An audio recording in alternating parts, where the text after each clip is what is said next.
What's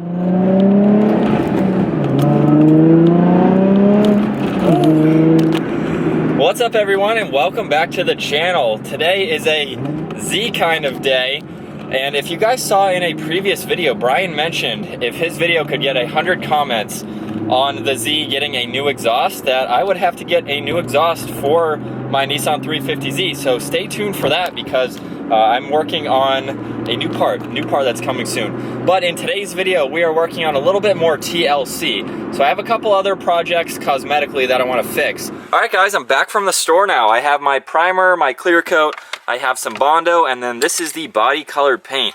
All this was about $50 worth of material, so not too expensive. So we're gonna start off with this crack on the A-pillar. When I bought the car, we have probably about 1.5 inches or so of a crack. I'm gonna try to glue it together and get it to hold first.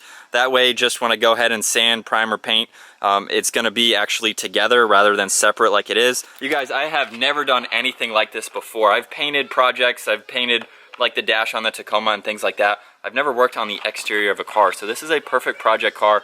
Basically why I wanted to get this car, learning how to do all this. Again, never done it before, so I'm learning as I go, so we'll see what happens. It's been about 20 minutes now. I've let the epoxy dry. And if you can see, there's not much play in the two different body panels now. So it is drying, and I'm gonna let it cure just a little bit more before I start sanding. What I can do next, once everything is dry, I'm gonna sand around the edge. I'm not gonna go too far. Our goal is, we're not gonna be painting anything on the back half here. We're gonna blend it in with this one piece. Now I could take this entire piece off, but I don't wanna risk cracking this even more. I'm not sure how secure this is, or the A-pillar is, the cover here on top of this. So we're gonna do this on the car, which we did the brakes, and it was fine leaving those on the car. Whenever I'm with you, I am all right. I'm actually pretty impressed with what I've done so far. Obviously it looks pretty bad where I sanded around it. I may have not let it dry completely, so I'm gonna let this sit. After doing the sanding, I used a 400 grit, so a pretty rough, pretty abrasive sandpaper. And if you can see on the camera, that gap is completely gone, but I'm gonna go ahead and let that completely cure. So while that is curing, what else I wanna fix in today's video is this piece back here.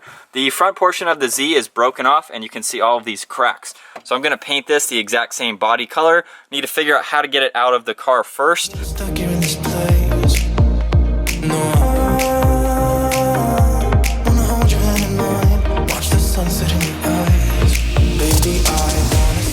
With the back piece out now, it really didn't take all that long. I probably didn't have to take all of this trim piece out on one side, but it actually gave me pretty good access to remove this one side to get this out, and I was able to leave this one in. So I didn't have to touch the passenger side of the car there, so it probably was the best way to do it. The unfortunate thing with pulling this out is I did break one tab on this side. Both of these here don't seem to look like you could have taken this out, because these tabs here slide in this way, and then this bracket here goes on this side, and the white tab slides in. So there was really no way to pull this out, because each one is fighting itself. I'm just going to fix this with the epoxy that I have, and that will easily hold in place. Then I can pop that back in when I need to. So a minor setback, but all part of it, I guess. And then I will be leaving the Z logo on. It looks like it's like plastic welded or plastic riveted, whatever you want to call it, on the back side here. So I'm gonna do my best to fill in the Z, and right now I think I'm just gonna go ahead and sand this entire piece and get it prepped for paint.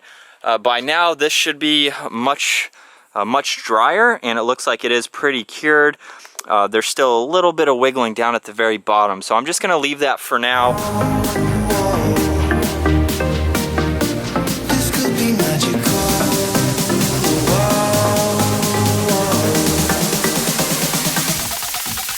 Halfway through sanding this piece, what I didn't realize when this was on the car is that it is actually cracked all the way through to the other side. So from this side, this is really all that you see in the car. I'm going to have to epoxy that first, which is kind of something I expected. I figured I was just going to be doing the Bondo work on this side. So I'm going to have to fix that crack first, but it's going pretty smoothly. You can see I've got it kind of down to the plastic on this side.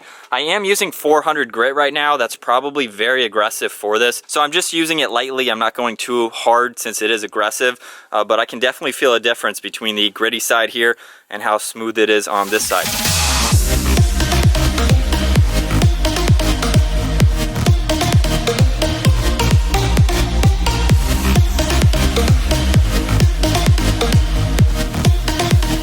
It's been quite some time now, and I have let the adhesive dry for probably 40-45 minutes right now, and it does feel a little bit sticky, so I'll probably have to let it dry overnight.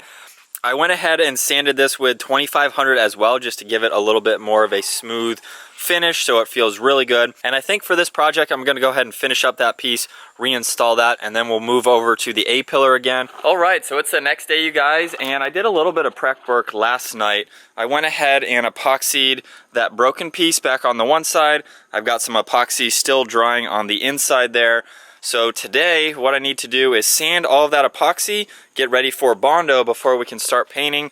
I'm gonna go ahead and leave this. This one is still, you can see at the bottom there, it's a little bit gooey. It didn't dry fully, so I'm not sure if I mixed up the epoxy a little bit wrong in doing that. I'm not sure why it is still sticky after about 10 hours of drying.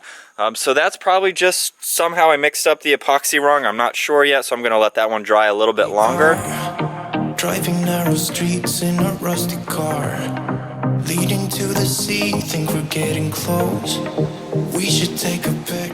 Another update, I have sanded down all of the epoxy on this side. I kind of just wiped it out on the back side. I'm not really going to worry about that side as much, just because it is going to be hidden. As you can see, more of the plastic is showing now, so I've been sanding a little bit harder just to get this down and as smooth as possible, because now it is time to do the Bondo on top of that, fill in all of these cracks here.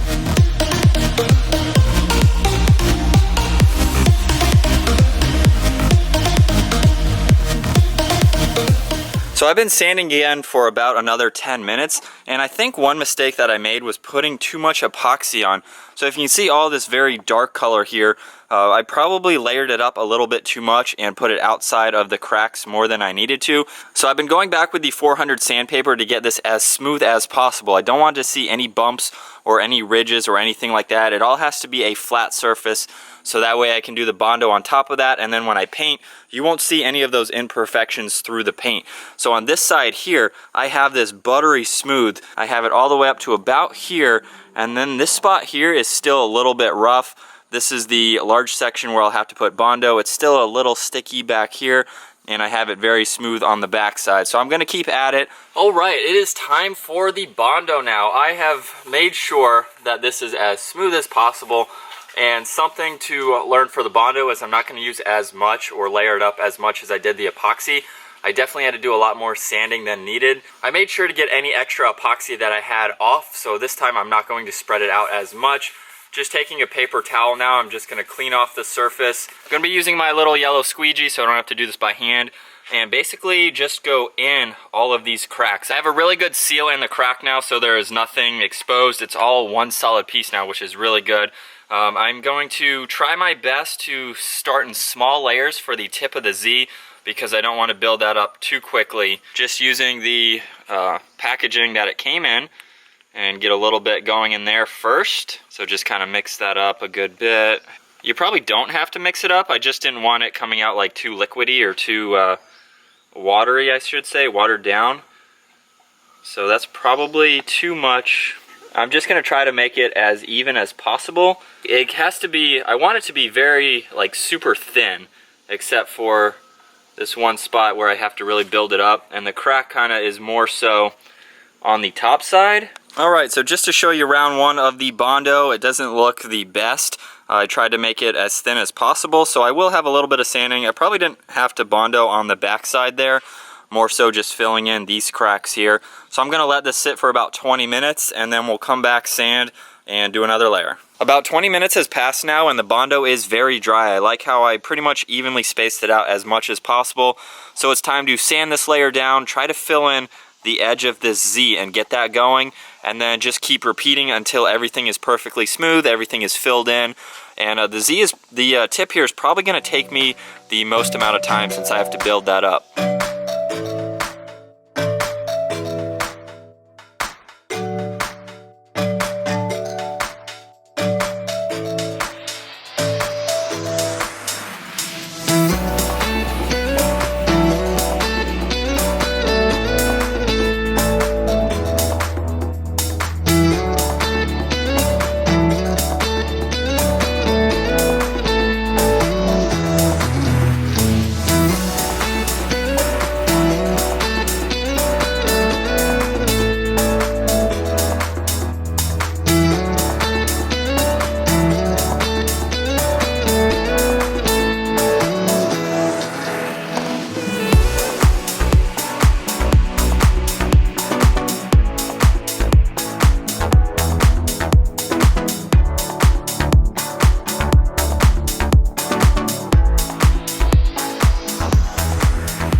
That is gonna wrap it up for today's video, you guys. I know I talked about the A-pillar in this video, but there was just a lot of work. It took me a couple days to do this, so I'm gonna save the A-pillar for another video. Just with all the problems that I had with it, it'll just be a whole nother video. But I hope you guys enjoyed today's video. I did look up parts. If I were to get a new cover here, instead of going through all the work of painting this, I found them for as cheap as $150, or if you go with an exact OEM one, it was about $220. Doing the budget style fixing this myself, I saved over $100. So hopefully if you have a part like this, if it's something that you want to paint again, hopefully there was enough information in this video for you to do it. I know I didn't talk about doing all the painting, the primer, and the clear coat in as much details, but it's very straightforward. We did about 4 coats of primer, 4 coats of paint, and then 6 coats of the clear coat. Now that's going to depend on the condition of the piece. If you don't have any cracks or anything, and you just want to repaint it, 1 coat of primer is probably going to be okay, but since I had that crack running through the whole backside of it, I had to do a lot more Bondo work and a lot more primer just to get it really perfect and smooth, so that way when we went ahead and painted it, you can see just how awesome it came out. I am going to leave the Z as the gray color it is. I'm not going to change the color of that. And then I'm going to try to zoom in here on the front of the Z so you can see I did my best to make a perfect semicircle around the front of the Z, so that way it looks like it could have been factory, even though it is broken off. If I had the piece for it, I could have Bondoed that in place, but unfortunately I did not, so I worked with what I have. Anyway, I hope you guys enjoyed today's video working on the Z again. I have plenty more videos on the way. If you enjoyed today's, be sure to give it a thumbs up, smash that subscribe button, and we'll see you in the next video.